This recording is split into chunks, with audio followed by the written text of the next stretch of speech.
everyone, welcome to the weekly meeting.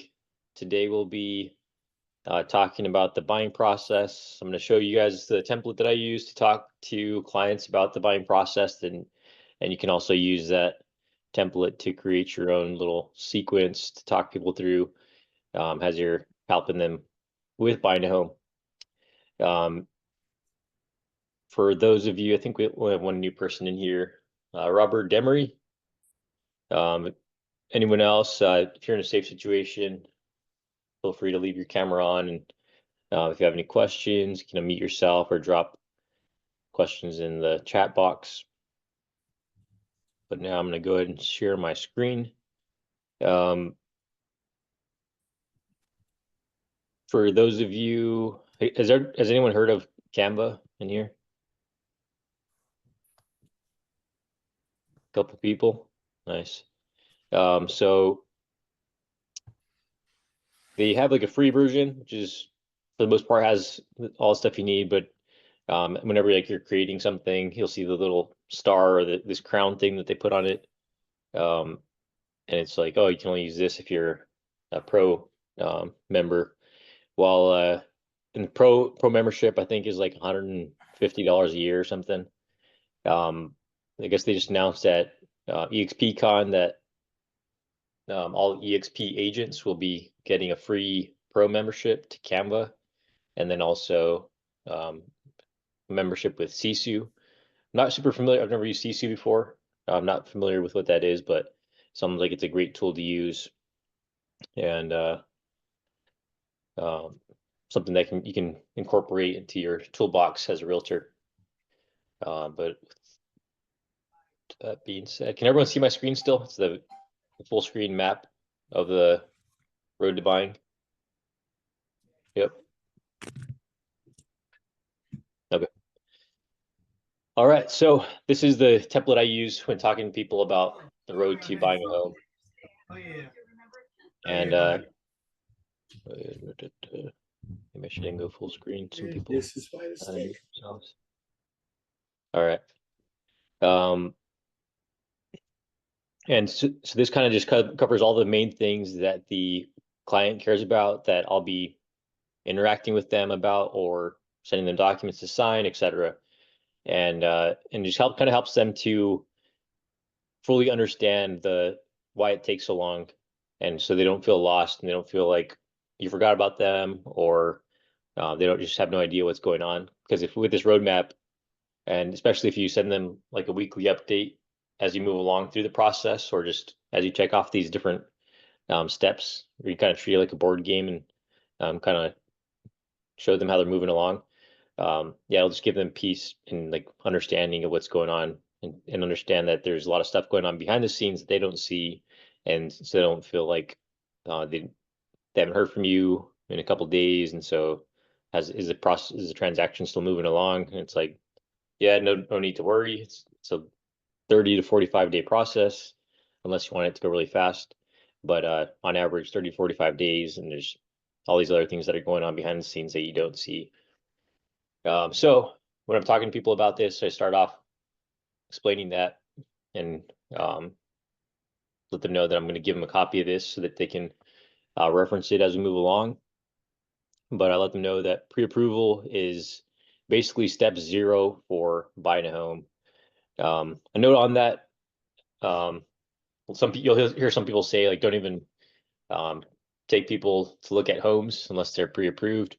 I definitely understand that, but sometimes you're not going to, maybe the first time you meet them is because they want to set up a time to go check out a property.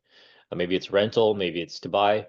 But having a strict policy of not showing somebody a property unless they're pre-approved can be something that'll keep you from earning somebody's business, because maybe they're on the fence, and they don't have that trust in somebody yet that's going to guide them through the process.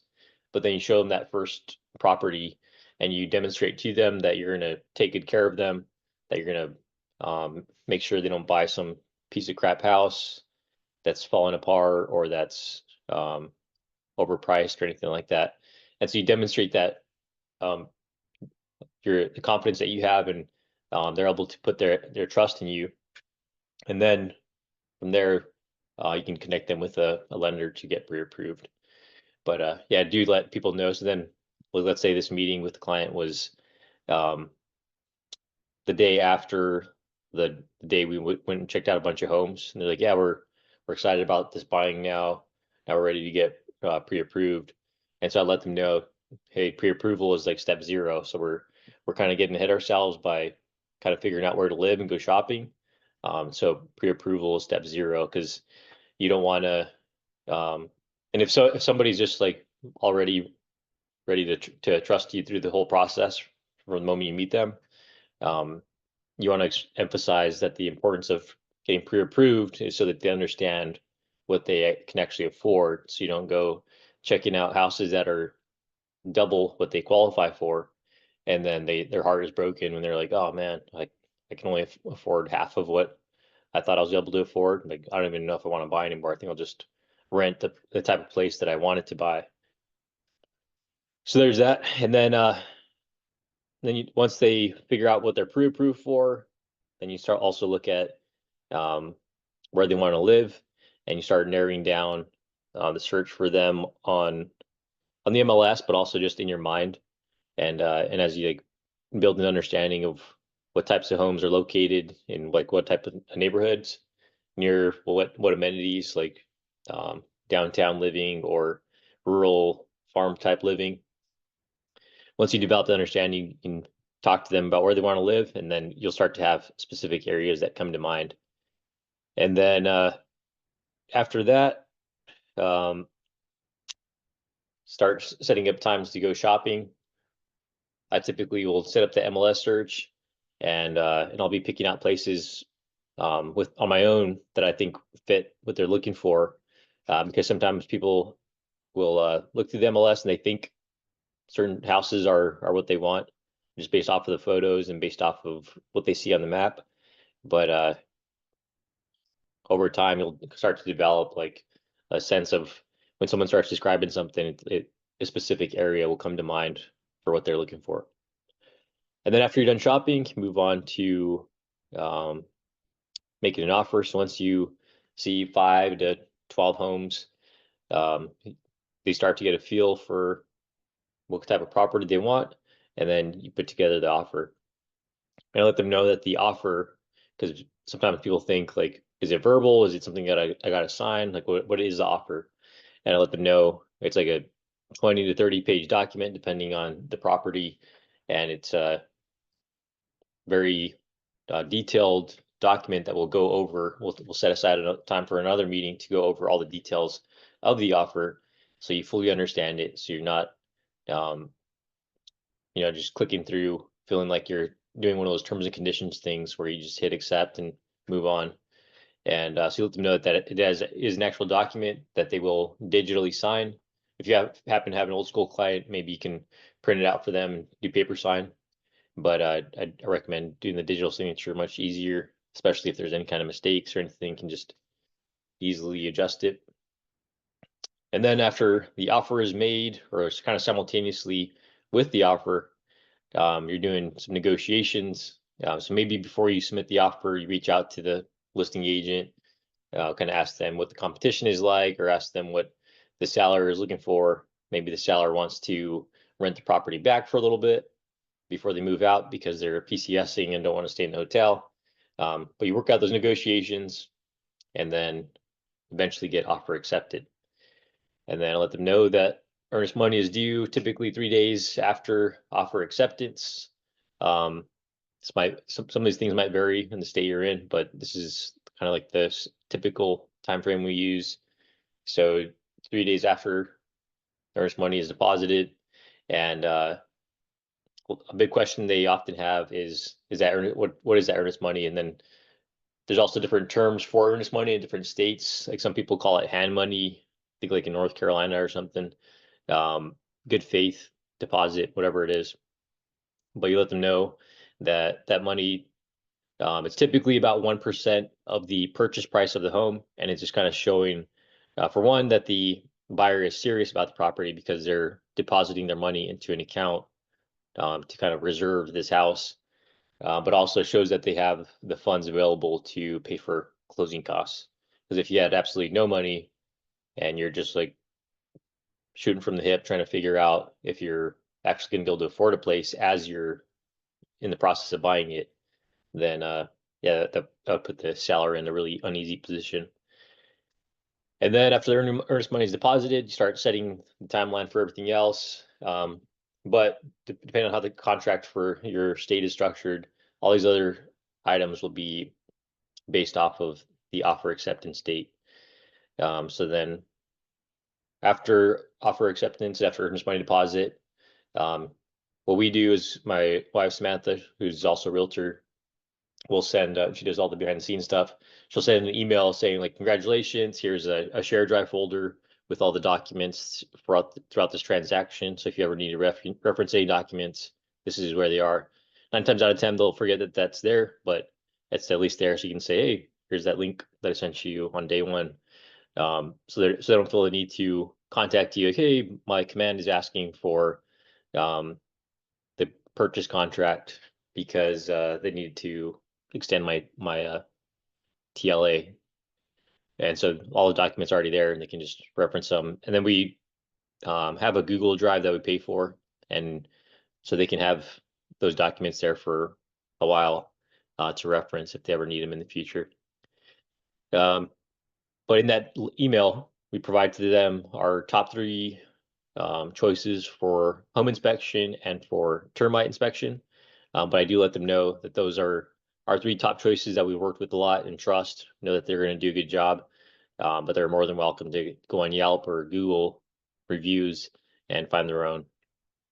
And then once the home inspection is set, and then also let them know, like if they're a remote buyer, like a sight unseen buyer, that I'll be there at the home inspection when they're doing the walkthrough, and I'll see it firsthand and also be filming it so that they can feel like they were there for the home inspection. Or if they're already on island, already in the area, then they'll show up for that home inspection and walk through to see all the things that the home inspector points out.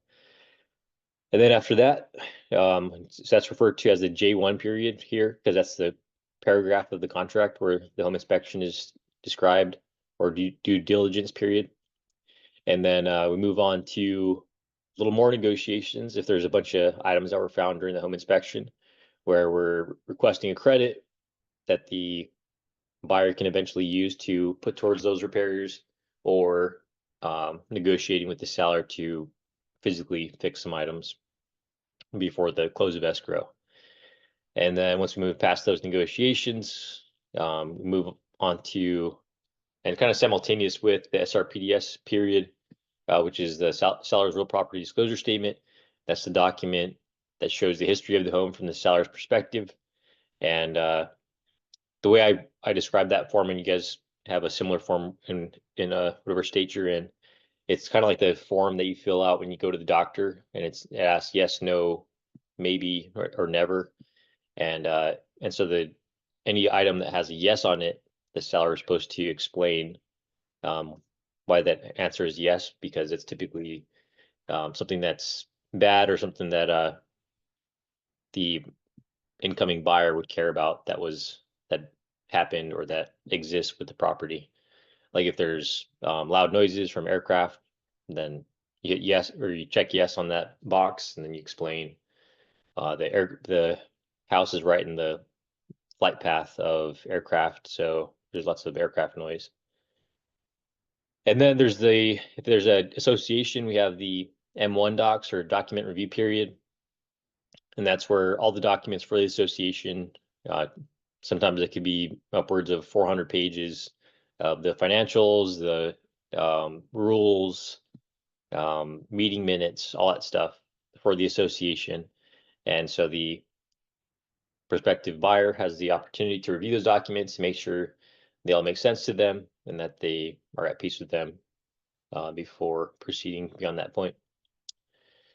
And for you that don't know about the VA escape clause, I let people know that with the VA escape clause, which is on the VA addendum, which is one of the 25 to 30 pages that's part of the purchase contract, or referred to as the offer. Um, that escape clause protects the buyer's earnest money and any other funds that they put towards the purchase of the property, with the exception of the home inspection, but primarily the earnest money. So if at any phase throughout the purchase process, the buyer changes their mind, so like if you look at the M1 docs or the condo docs, and there's a rule that you're not allowed to have children or something weird like that. I actually did see a rule like that once where it's like the minimum age was like 13, kind of odd. But I think that was from like the 70s. But any rule like that that's encountered, then the buyer can walk away and get their full earnest money back because of that escape clause. And it's more or less until keys are in your hand that the buyer has the opportunity to do that, and that can give people peace of mind because maybe they're tight on money, maybe they're just kind of skeptical of the buying process, but knowing that that earnest money is just sitting in the bank account waiting for either use towards the purchase of the home or being refunded to them if they decide not to buy. It just gives people peace of mind knowing that with the VA escape clause. Hey Zor, Yeah, can I ask two questions on the last slide before we move on? send it. Okay, so for earnest money deposit, if Yeah. they're doing a VA loan, do they need one of those? Nine times, like I really don't know of a transaction where people would not need a earnest money deposit. Um, yes, to answer you, they don't need one. Like if the seller is like, yeah, it's okay if you don't do any earnest money deposit, or like do a $5 earnest money deposit. Um, but yeah, it just shows that you have like the minimum funds needed just to close the deal. Okay, so they could do zero down on the initial deposit, but for the earnest money deposit, they can put whatever they want or put nothing. Right. So the down payment and the earnest money deposit are two different things. So with the loan, the VA loan is zero down, but it's not absolutely $0. But I do let people know that during the home inspection phase, we have pretty good success rate with getting credit from the seller to put towards closing costs, or any other expenses that they have. And that if you do that, then it is like a true zero cost purchase. And sometimes people even get money back, like they get their earnest money back, and they pay off some of their credit card debt or something like that with that credit from the home inspection. Um, but yeah, unless you get a credit or maybe like I guess not really like a price reduction, but yeah, mostly just with the credit. So unless you get a credit, there will be closing costs that the buyer has with the zero down VA loan. And then for the document review, is that you said it could be 400 pages? Do the buyers themselves go over all 400 pages, or do they expect their agents to go over it and kind of explain it all to them?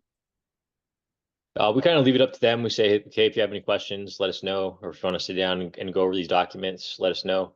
Um, but it is best to put it on them to look through it because um, you probably don't have the time to go to spend like 5 hours going in detail over every single page, and you're probably majority of that time is probably going to be spent talking about things that they have zero care about, like the meeting minutes from the past 2 years or something like that. And so if they look through it and on their own time and scrub through it and then find some things that they have questions about, it's much more efficient and effective use of time if they do it that way. Thank you. Yep. But yeah, that's a good point you bring up, and frequently misunderstood about like the VA loan, because you hear zero down, but it's zero down payment on the loan itself. So the principal balance. So if you have $100,000 loan balance, you have to put zero down for that amount that you're borrowing. Plus, there's the VA funding fee. And I kind of explain it. I tell people to think of banks as people. And if you think of banks that way, it really helps simplify things.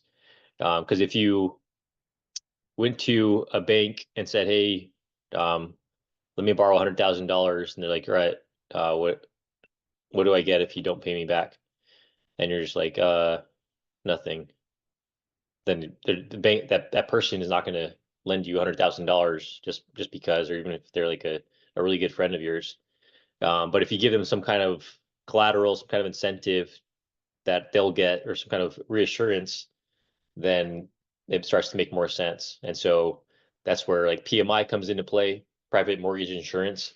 So if you have, let's start with 20% down, which is a conventional. So if you do 20% down, so you go to somebody, "Hey, can I borrow $100,000?" They're like, "I'll let you borrow 100,000 if you can guarantee me that you're gonna," or maybe a better example is like, "Hey, I want to buy this $100,000 car.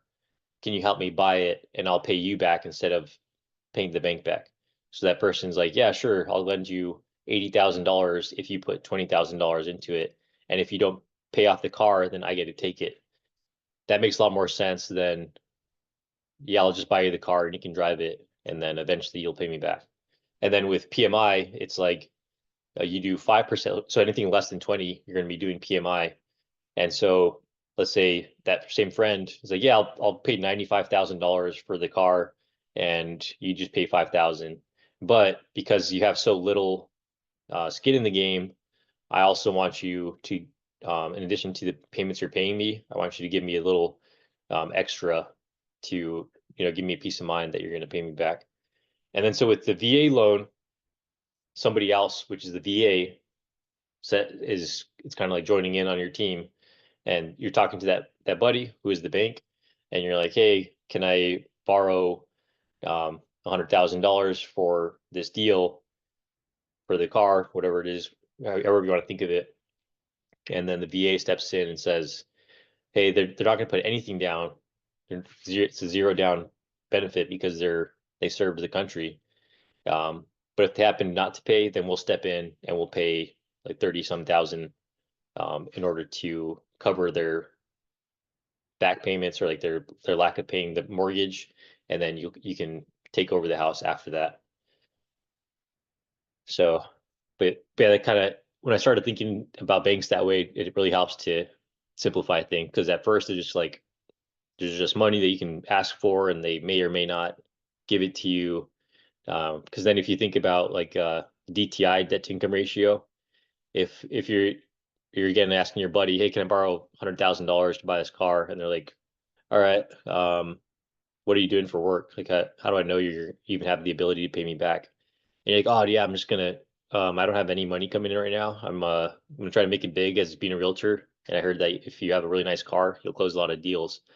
And so can you just trust me that I'm gonna pay you back?" And like, yeah, probably not. But if you're like, I'm doing a skill bridge program right now, I still have active duty income, so I will have income for the next 6 months, and I'm going to be working really hard during these 6 months so that when I get out, I'll have some deals closing. They'll look at your income that you have coming in, like, right, yeah, he has $7,000 a month coming in right now, and then he should have more coming in once he gets out. Okay, that makes sense. He has a good debt to income ratio to trust him with this deal. Um, So what's typically like the percentage amount for an earnest money deposit on a VA loan? Usually it's about 1% of the purchase price. Um, but depending on the transaction, depending on the property, if it's a really competitive deal, sometimes sellers like to have warm and fuzzy. And if you picture it from their perspective, it makes sense. At first, it really frustrated me, because like knowing that you can get that money back at any time, it's like, what difference does it make if you do $1,000 or $200,000? And but if you look at it from the seller's perspective, the seller's like, "Oh wow, this person has um, you know, a $50,000 deposit before the inspection, and then another $50,000 deposit after the inspection, compared to this other person." But let's say they're both VA buyers. This other person is only putting $1,000 down and that's it. And it's like, yeah, I think I'll go with the Well, it purchase. just shows the seller how committed they are to the purchase. Yeah, exactly. I Yeah. got it. Thank you. Um, yeah, it'll vary on like how much you need to put down. And maybe sometimes it doesn't make sense. Like maybe the buyer has that money in a place that's making them some kind of return, and it just doesn't make sense for them to pull that out just to show the seller that they have cash, like, especially if it's not a super competitive property. So it just kind of depends on the situation. You just gotta feel it out and gain experience from trying it and succeeding and trying it and failing, and then yeah, just kind of figuring out what works best for you, and then also communicating with the seller's agent to like let them know like, hey, this person doesn't have a lot of money to put down for this earnest money deposit, but they are 100% in on this. Here's like their bank statements and stuff that they wanted me to share with you, showing that they are fully capable, but they just don't want to have money sitting here for a month and a half. So like I mentioned, I also give recommendations for termite inspection for that particular inspection, which is not mandatory in all states, but is here with the VA loan at least. Um, it's just the termite inspector shows up, looks around the house, looks for evidence of termites, wings, or droppings, and then determines if it needs to be treated or not. And then if it does need to be treated, in addition to the termite inspection, that's a cost that's given to the seller unless it's negotiated otherwise. And so the seller will pay for that inspection. The home inspection is the responsibility of the buyer to pay for. I guess you could negotiate having the seller pay for the home inspection too, but I've just never done that. And yeah, if there's any other negotiations required, like if the house needs to be tented, but the sellers refuse to tent it, even though they're supposed to, um, maybe there's negotiation that happens there. Or if there's a bunch of repairs that are needed that are really costly. And then moving on to the final walkthrough. So kind of seems like there's like a jump in time here, but as far as the timeline goes for the buying process in Hawaii, this is kind of what it looks like as far as the interactions between the realtor and the client that's buying the home. But behind the scenes, and I'll let them know, like behind the scenes during this little gap here, there's a lot of stuff going on behind the scenes that's not super visible or super demanding for the buyer, but there is a lot of stuff going on. And then final walkthrough is just when you show up to the property with the buyer, and the house should be in the same condition that it was during the home inspection or better. So if there are any items that the seller was supposed to fix, you're verifying that those items are fixed. Otherwise, just making sure that um, since the last time you were there, there isn't any new damage. Like if they had a bunch of staging or just their furniture in the house that they moved out, and then on the way out they scuffed up the walls or put holes in walls, anything like that. If there happens to be anything that you notice on that final walkthrough, um, and a lot of times it helps to let the buyer know that of how it would work. And so if you're walking through on that final walkthrough and maybe it's like a stressful situation for them, they've just been kind of stressing out the entire time and they're like looking for a reason not to buy. You want to let them know, hey, we're doing this final walkthrough. I know they had a ton of junk in the house before, um, and you weren't really able to see anything. If we happen to see any damage, any new damage that was not discovered during the home inspection, then just have peace knowing that we will have them leave up to 150% of the cost of that repair in escrow until that item is repaired. So let's say we're there on the final walkthrough and it's like, where's the door that was in this walkway here? And the seller's like, oh, I don't know. Like, okay, well, you guys are gonna leave $700 in an escrow until this door is replaced, or we're keeping the $700. And that'll just give the buyer peace of mind knowing like if they discover anything during that final walkthrough, that it's not just like, oh well, this is your either take it or leave it. This is your final chance to walk away. Um, and then after that, cash to close is due. So again, going back to like the earnest money deposit, all that stuff. So um, it depends on the type of lender you go with. Typically, mortgage brokers are able to really whittle down the cash to close required of a buyer. But um, I would say per 100, like if I had to give just a ballpark number of what the closing costs, usually about 1.5% of the purchase price. But again, if you get a credit from the seller, or maybe if there's some kind of other credit opportunity from the lender and things like that, you can get it to the point where there is no cash to close required, and the buyer gets their earnest money deposit refunded to them. Then the buyer signs the documents. Here in Hawaii, it's a little bit different. So like if a buyer was signing today, well, we have, as an example, we have a buyer that's signing on the 31st. So that's on Wednesday, Thursday. So this Thursday we have a buyer signing, and it's a two business day gap between signing and when you get your keys. So if when she signs on Thursday, it'll be Friday is one business day, and then Monday 2 business days, and then Tuesday is when she'll get her keys. Um, I think there might be one or two other states in the United States that has a weird closing process like that. Um, but for the most part, everyone else, you sign and you get your keys the same day. And then we throw in these last few steps just to kind of, because it can be kind of a long, boring process as you're talking to them, especially if they're not very interactive. And so just kind of make it fun at the end, talk to them about, you know, I'll be looking out for that housewarming party invitation, and then I'll come over and bring you another gift or something. And then you enjoy your home ownership for the next 2 to 3 years, and then eventually you get your orders, and you decide whether you want to sell or rent. And I'm more than happy to help you with either, even though I don't do property management.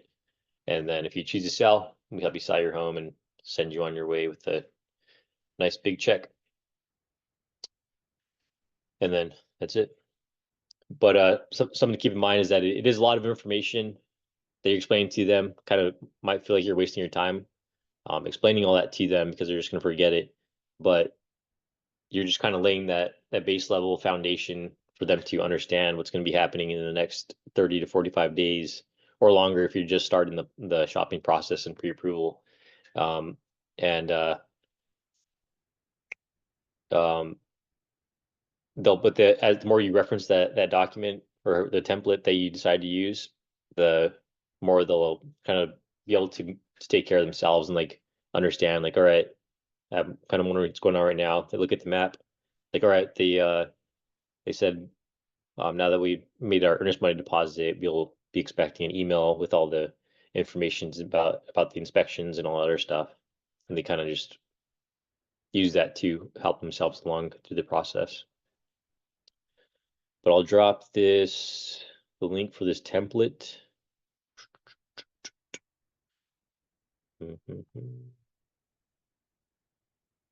Any questions?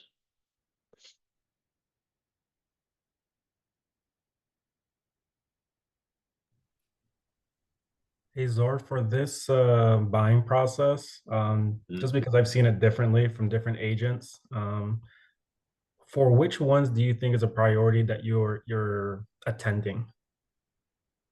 That makes sense, because sometimes like there are some, like when I was buying homes like in North Carolina or here in California, I'm not gonna lie, like my agent wasn't present in every single step.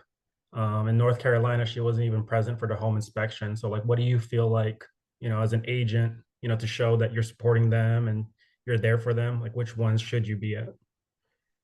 Yeah, I had a similar experience when I was buying. Yeah, I give her some credit because it was during COVID and she had some kind of like health deficiency thing.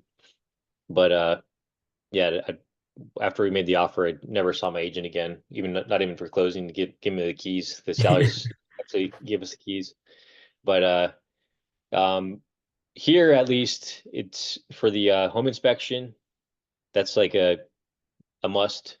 Not only to like show support for your client, but also to like understand um, the condition of the home, so that when you're asking for a credit or asking for a repair, like you saw firsthand, and it's not just looking at this inspection report afterward, because the inspection report might, like, depending on the inspector and how they word things, because they have, like, sometimes inspector has like a little rating system, like red light, orange light, yellow, green, and maybe the only thing that's red is like a cracked foundation or something like that.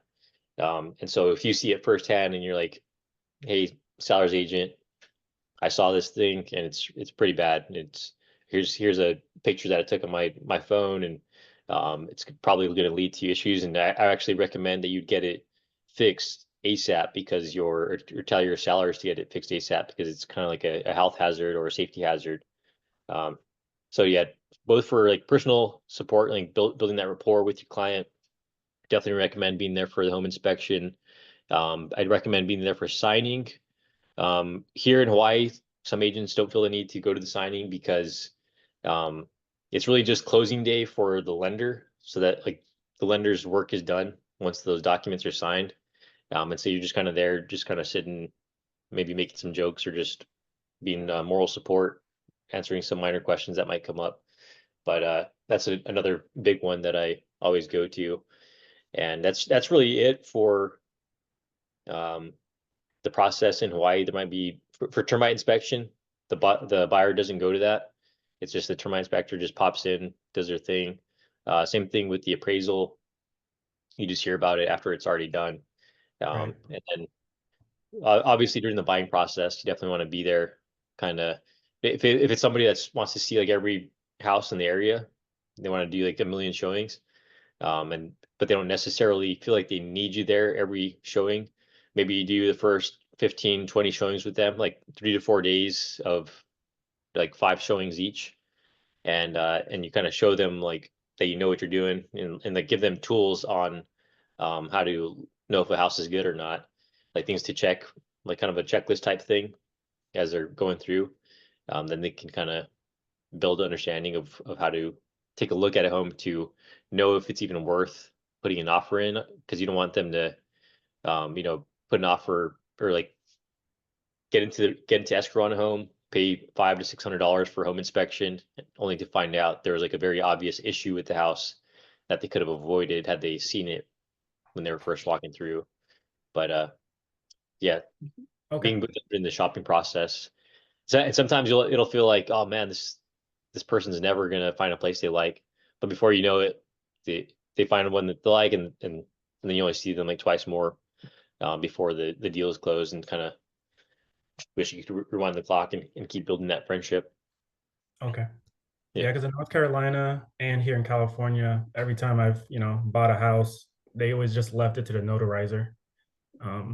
So for I signing. never really, yeah, I never really saw my agent after that. She showed Mm. me both times, different agents, they just showed me the properties. And then from there, they're like, all right, you have any questions, just ask the notarizer. And I was like, all right. Like, so, Yeah, and that's kind of what how you'll stand out. You know what I mean? Like, not like overstepping the boundaries of like being too friendly, or you know what I mean. You still maintain the professionalism, but you build that relationship with them, and that's how they'll remember you. Because like I was having dinner with some friends, and um they're like, oh yeah, we bought with this one guy, and we actually deleted his number like the moment we closed because we hated him. And like there's other Mhm. people that they're like, oh yeah, we maybe like a friend you run into that's that's living in your area, and like, oh, and like you know who realtors are, you start to know who their names are and stuff, and you're like, oh hey, who's the realtor that you worked with? And they're like, Jerry, Bob, I don't remember his name. And so you want to be like, oh, who's your realtor? Oh, Sydney. Sydney, Mhm. like a relay. Did I pronounce that correctly? You Lagara? did. You did. Yeah. Like gorilla. Yeah. Yeah. And so you want their name to come to mind like right away, even if it's, they haven't seen you in a few months. You don't want to be just some random person. You know what I mean? Like if you thought to yourself right now, like, who is your second commanding officer? You have to stop and like count it out and think about it. But if if there's something distinctive about that person in your mind, um, then you'll immediately come to mind when they're thinking about who their realtor was. And then not to mention, like, if they really they see you as a friend and like a professional, trustworthy friend, when they hear people talking about buying or being scared about buying or whatever, even if it's not even in the same area, they'll be like, "Oh yeah, I have this awesome realtor friend. He knows everything and he's super helpful. If he doesn't know the answer, he'll help you out with finding the answer. So here's Sydney's name. Talk to him." Okay.